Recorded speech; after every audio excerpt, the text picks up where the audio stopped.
Hello, it's AL-BINO here. So I'm sorry for the delay. I had some weird type of crud that pretty much made me feel absolutely miserable. So after work, I was pretty much ensconced in bed for the last week and a half. So sorry for the delays in that. And I've got some notes here on stuff I want to talk about before I fell ill, and I was like, okay, I'll just wait till my next day off and we'll do the podcast then. But the news today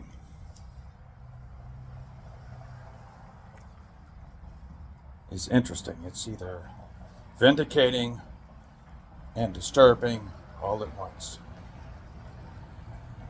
I want to show you guys something.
Had 17 years worth of service, several awards, many of them I won at 5 years of combat in the Middle East. 2 years in Iraq, 6 months in the Horn of Africa, 6 months, actually 2.5 years in Iraq, 6 months in the Horn of Africa, some time in what they call an early entry command package, and other deployments in the Middle East.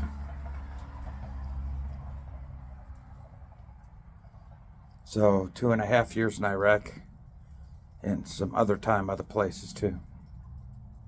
Actually, yeah.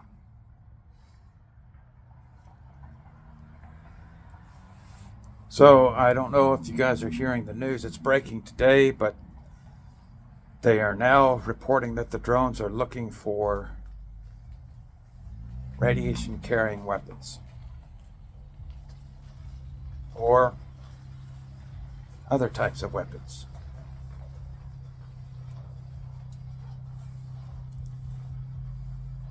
Just odd that this is happening right when Syria falls into chaos and what isn't being taken over by Israel, which I don't blame Israel because they do need their buffer zone.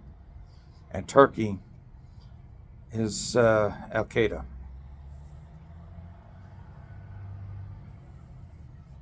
We have an open border policy and have for the last 4 years, so no telling what's been smuggled into this country. Some people are saying that it's being helped by the Russians in retaliation for our actions in Ukraine. That's believable. It might be a false flag.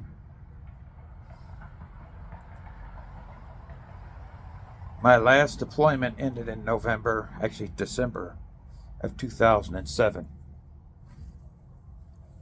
I spent another year after that in Fort Huachuca, Arizona, and then I was moved to a very strategic post just outside of Washington, D.C. for 4 years, where I finished up my career. Some weird things happened to me there too, probably because I was a little bit too vocal. For the last 15 years, we were told that Bush lied, people died. I remember in 2014 when we accused Assad of using chemical weapons against his own people, and that they said that they were Iraqi-made chemical weapons. One of those Army Commendation medals that I showed you, I earned on the Syrian border for 6 months. Actually, longer than that. October, November, December, January, February. Yeah, 6 months. Excuse me. On the Syrian border in Sinjar and at Sinjar Mountain. Attached to 175th Rangers, Pathfinders, and then to 101st Airborne, working that border sector from Tal Afar to the Jordanian border. And I was part of a signal package then, because I was a signal guy. We froze to death on top of that mountain. I could look off the side of that mountain, and immediately to the north of that mountain was the Syrian border. This was from October of 2003 to March of 2004. Then I returned back in April to out process and redeployed back to the United States in that May.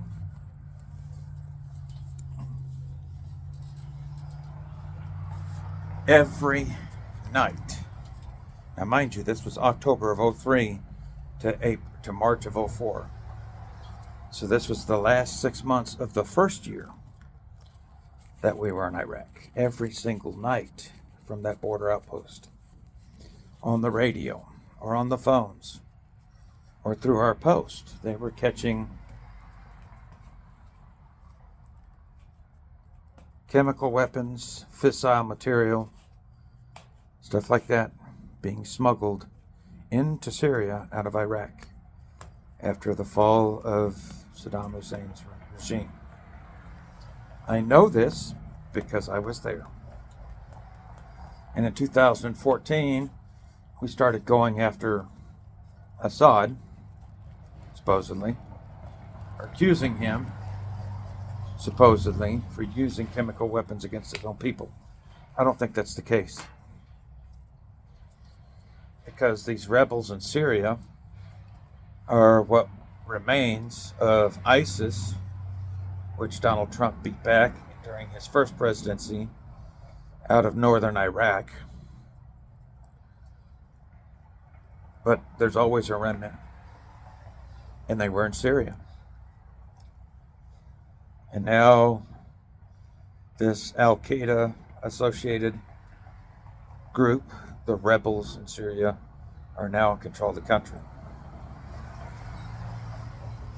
It's entirely possible, since Saddam Hussein was a Ba'athist, as was Assad, that what remained of his government after we took over the country did turn as much of that stuff over to Assad as he possibly could.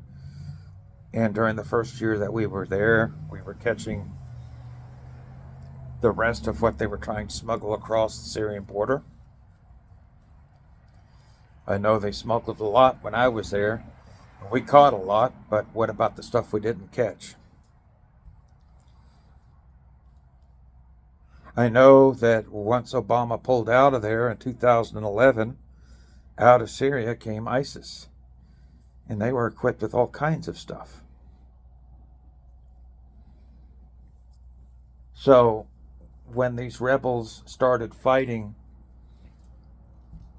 in Egypt, in Libya, in Tunisia, and in Syria during that Arab Spring, did they get a hold of this material? I believe so.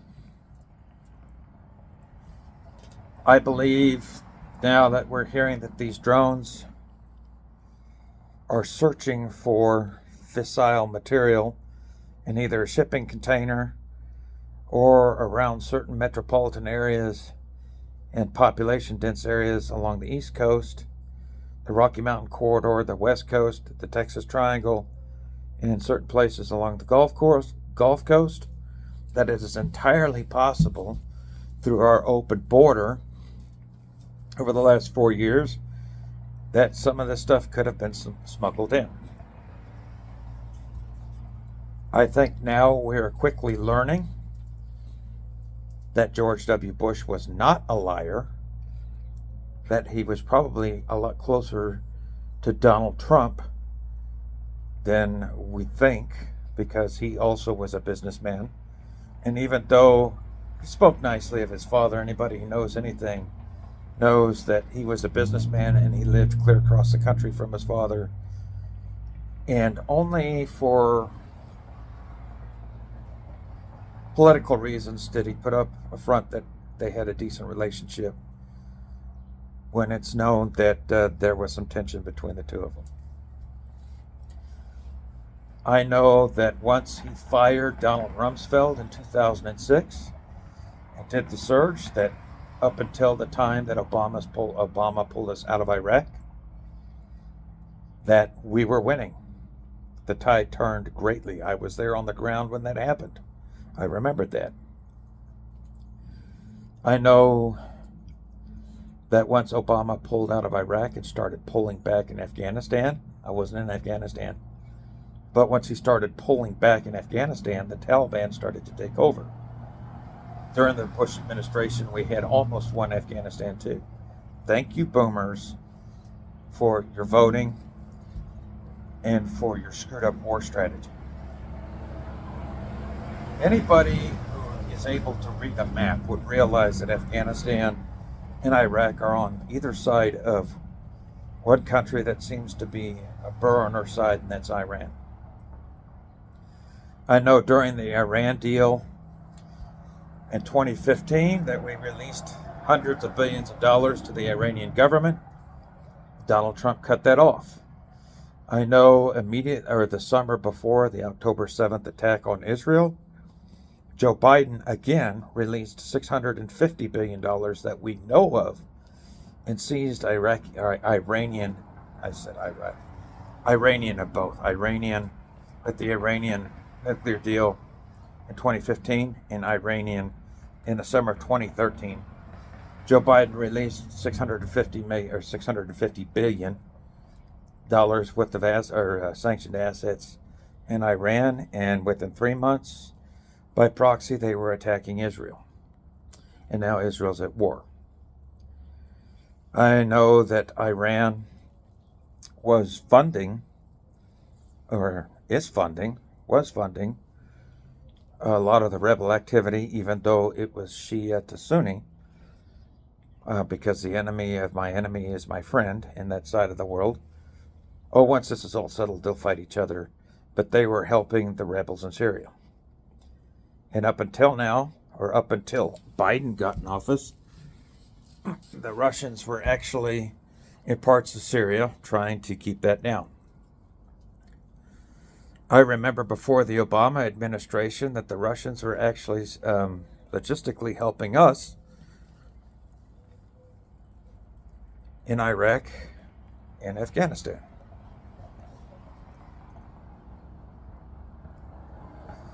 So was George W. Bush a liar? No, he was not.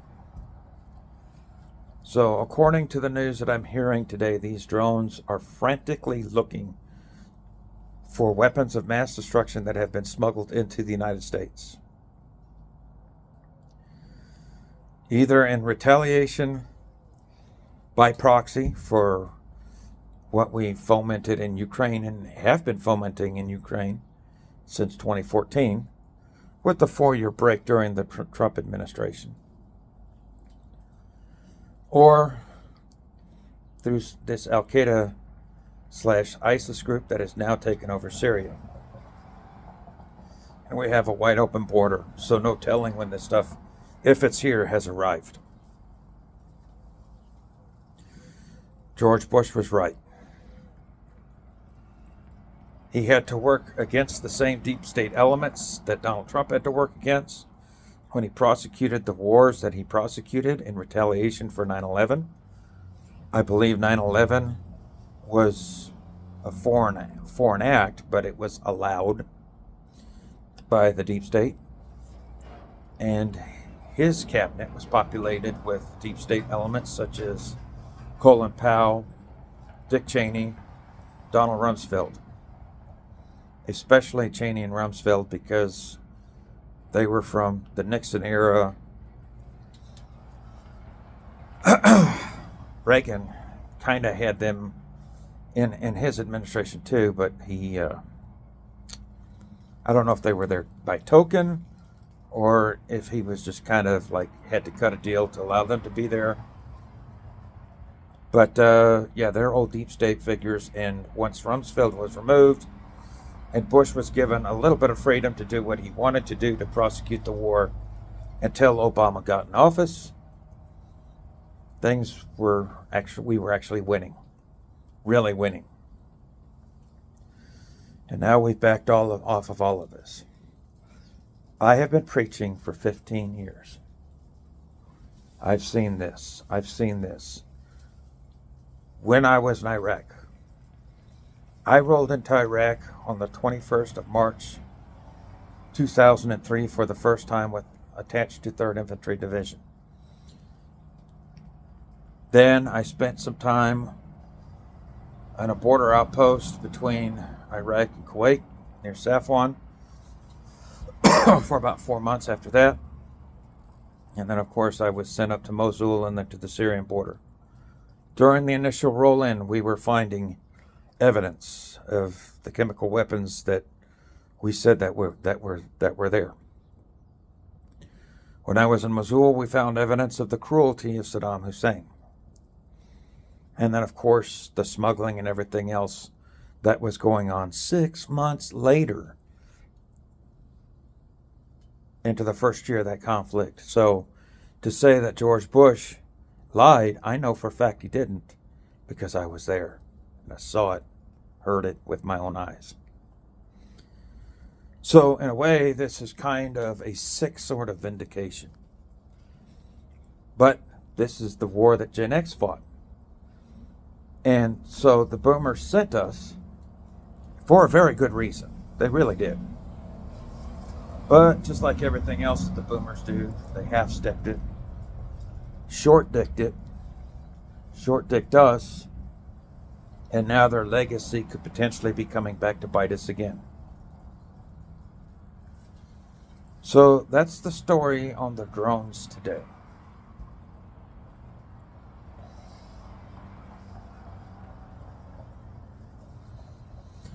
But then again, maybe this was allowed to happen because they knew after 4 years of their policies that they would have to have a false flag event to try to limit or put this country into a state of emergency, or limit Donald Trump or put this country into a state of emergency by allowing things to happen. Kind of like Bill Clinton allowed Al-Qaeda under the watch of his administration to gain strength and then eventually attack us. Although they attacked us at embassies and at the USS Cole and other places overseas before George W. Bush got in office during the Clinton administration. So at the very least, these Democrats are inept. At the very worst, or in the middle, they're corrupt.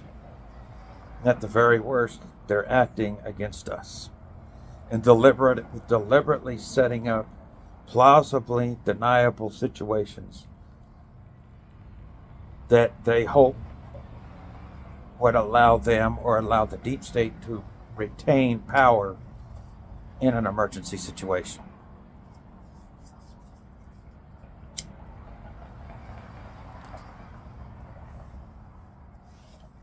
When George W. Bush, and I was in the military at this time, when he won the election in 2000, I went and I bought his book between the time he won and the time he was inaugurated, and I read his book on decisions and leadership. And you read that book, and you read that book, and you look at the Donald Trump books, and you notice the fact that in function and in belief, these two men are very close. He was a businessman and a very good governor in Texas back in the 90s, in the 80s, very successful businessman. And he stepped outside of his family's normal function government. And then he went into political office. I believe that because of his family, it was much easier to manipulate him because he was an outsider, but not a complete outsider, more so than Trump. And I believe that after September 11th, that his actions to go to war, to prosecute the war on terror in both Iraq and Afghanistan, because that's how he sold it. And that was his strategic plan. It was well-intentioned, but he was working against the grain. Because when we initially went in, we kind of went in half step. And for the first 3 years, first 3.5 years, we struggled. Because he could not get because of his own cabinet, he could not get the support and the boots on the ground that he needed. Once Rumsfeld was removed, that changed quite a bit. Once John Bolton was removed from his administration, that changed quite a bit.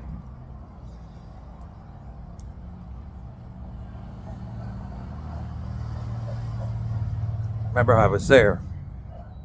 I was part of the action at that time. So,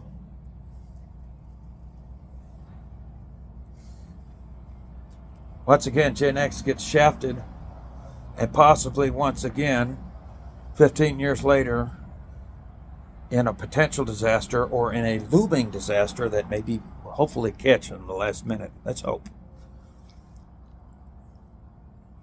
We got shafted, but then again, we'll be proven right. I want to remind you that Gen X was in their 20s and early 30s when 9/11 happened, as were the older side of the millennials, the beginnings of the millennial generation that was like born in the 80s and were just barely old enough to join the military. And through that conflict, through the first 6 or 7 years of that conflict, when the wind was at our back and when we had the initiative and we had a clear mission, Gen X and the older millennials voluntarily did their duty. There were no, well, we didn't have a draft, so there weren't, but most of a good portion of the men, I want you to remember this, in my generation did that willingly. And if they weren't already in the service, as soon as that happened, they ran to the service. Only to have that carpet ripped out from under us and to be told a pack of lies about what was supposedly there or what supposedly wasn't there, but we all knew was there. And by about 6 or 7 years in, once the administration had changed and our mission and our initiative was lost, then stood mass confusion.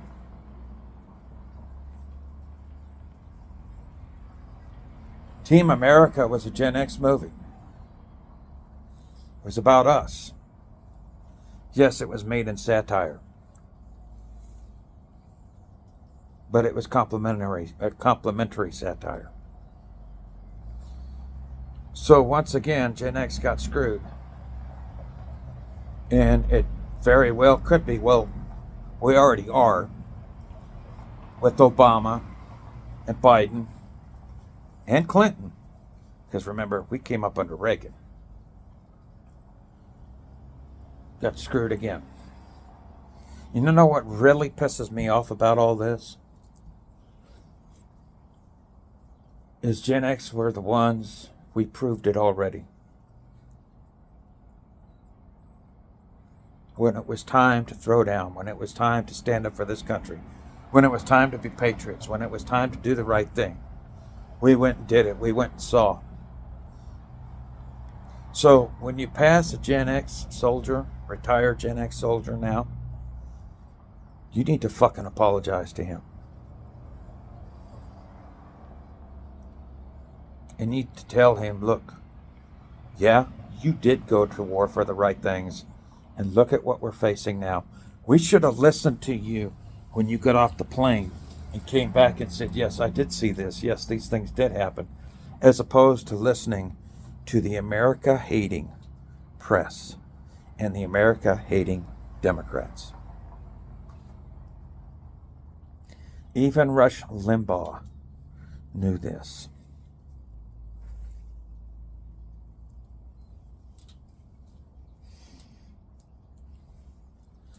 Donald Trump was against the war because he knew he was for it at first. Because remember, after 9/11, he was down there on the streets with Rudy Giuliani. He sent people to clean up the mess. His own construction crews in New York. And he said, I hope we get these bastards. He used another choice word, but he turned against it once he saw that the boomer leadership in this country was not willing to commit to it 100%. Not the leadership in the military. The boomer leadership in the civilian, political, and administrative positions were not willing to commit to the effort wholeheartedly to where we would have a winning strategy. Yes, we removed 2 strongmen from the Middle East. One of them's back in power. So we lost that war. And we left almost $100 billion worth of our brand new equipment there. and showed our asses. The other is right when we were beginning to win, right on the verge of victory, we decided we were going to tuck tail and run. But that's the cowardice of boomers. We didn't want to quit. We knew that if we would have stayed the course, we would be victorious. But Donald Trump turned against it once he realized that we didn't have what was known as an exit strategy. What's an exit strategy? When you go in hard. And he wanted to see a Marshall Plan. We didn't have one. See, you boomers failed to learn history. And because you boomers don't like to be confrontational. Oh, you're confrontational with us. And anybody that disagrees with you, we're all idiots, right? But since you like to be nice to everybody else, including our enemies. Now look at what we're potentially facing today. You didn't want to close down the border because that's racist. You know, I have a Mexican fiance. She's actually a Mexican citizen. She's a green card holder in this country. And the only reason she's not a citizen is because of all her talents, the one talent she apparently doesn't have is the ability to quickly learn English. But she's been here for 30 years. She's never been on welfare, and she's here legally. And she said, if I could have voted, I would have voted for Trump. All of her children, except for one. And that dude's spouse voted for Trump. All of her children are Mexican. The spouse, that's a different story. I don't know enough to speak on it, but I sense enough to understand it, kind of. And that individual hates me.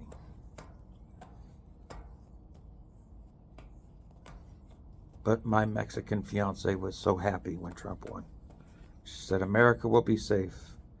Mexico will be safe. And that's the truth. Because she knows that when Trump secured the border, he helped Mexico secure their border with Guatemala too. And they were starting to win the war with the cartels. But thank you, Biden. Now Trump has to discuss.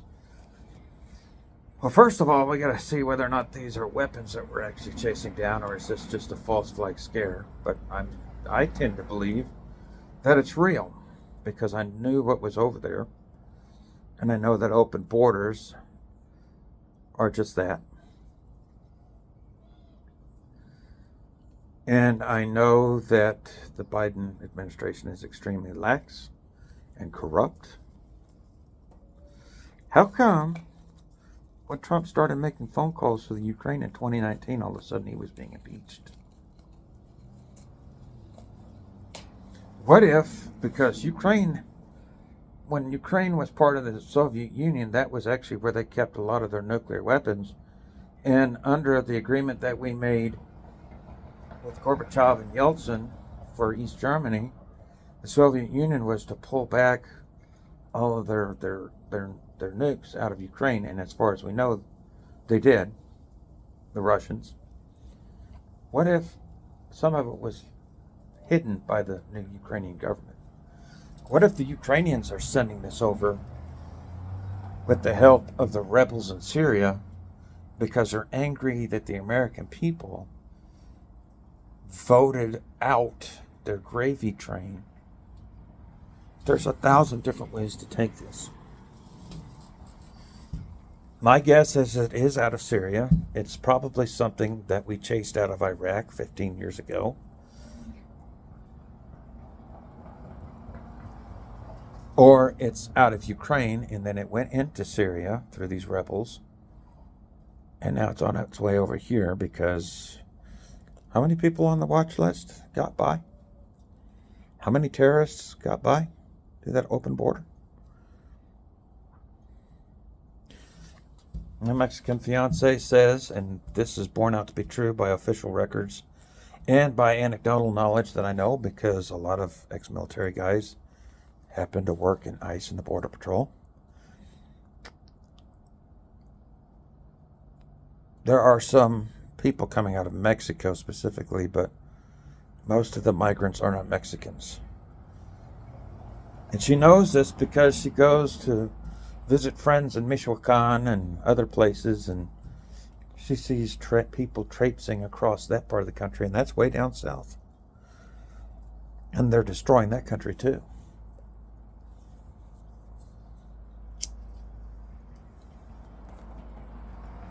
But let's go back to George Bush was a liar. You remember George Bush was talking about the nuclear threats in Iran while we were in the two countries on either side of that country prosecuting a war.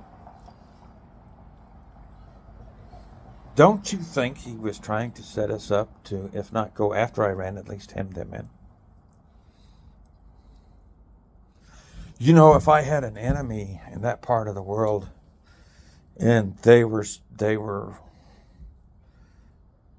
causing problems with other countries next to them, and those other countries next to them were not our friends either, I would pick off the lowest fruit on that tree, the easiest of the neighboring countries, and surround that main enemy country. That's what I would do. But what do I know? I'm just a non-commissioned officer. You don't think George Bush thought of that?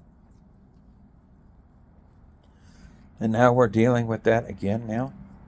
And because of Obama and Biden, we pushed Iran and Russia and China together.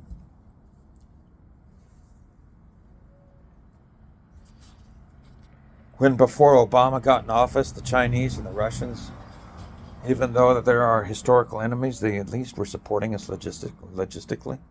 What was that reset with Russia all about, Secretary Clinton? Remember that reset button? Yeah, what was that all about?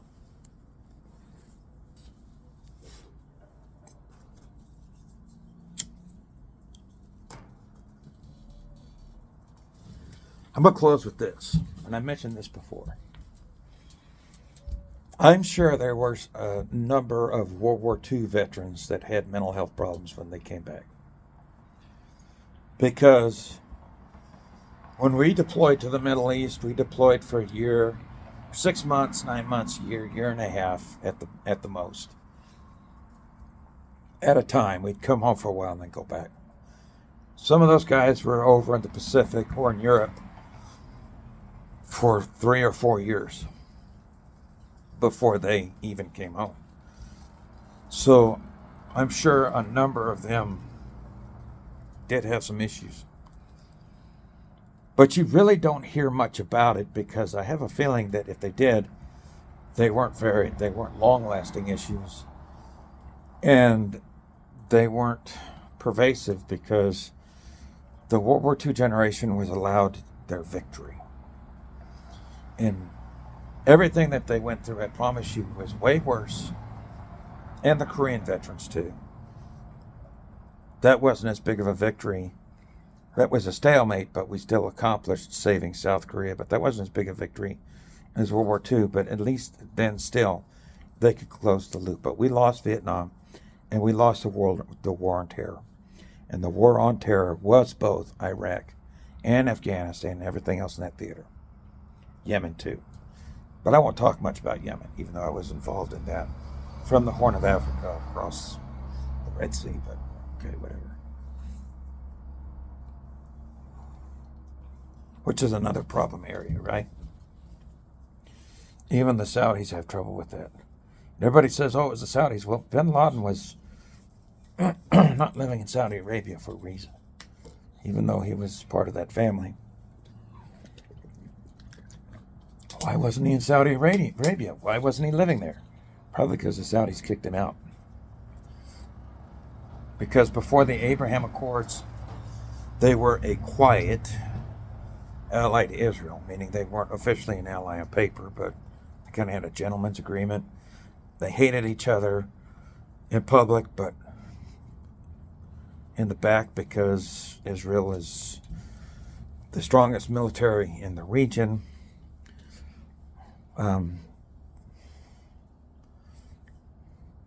I'll say that Saudi Arabia gave Israel a lot of overflight rights for a lot of years. I'll say that much. That I do know for a fact. And refueling rights. Because the enemy of my enemy is my friend. During the Abraham Accords, it came out in the open. And the Jordanians, once the Egyptians and the Israelis made peace, the Jordanians did the same thing. The Palestinians are not Arabs because they're not being claimed by any of the Arab countries. Matter of fact, Jordan and Egypt won't even let them cross their borders. Wonder why that is.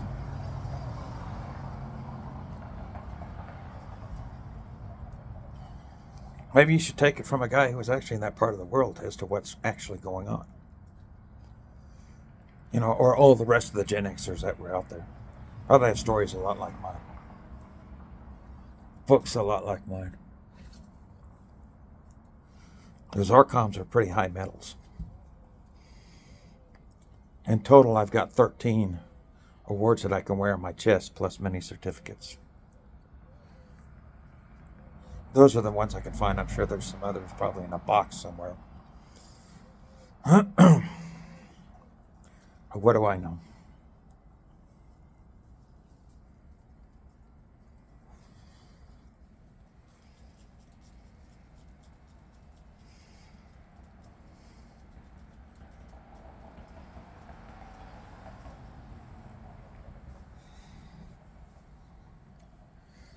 Pray for America, guys. We got one more month. And if this false flag, it's, you know, I kind of am in agreement that there's going to be some type of civil conflict. And what I told Hist while I was still making videos on YouTube was kind of laying some things out, and I kind of painted a little bit of a background to that as well. He's kind of gone dark lately. I hope he's okay. I hope to see him soon.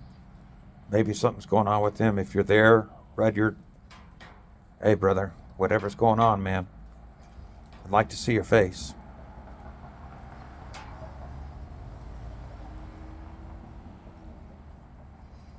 But these boomers gotta go.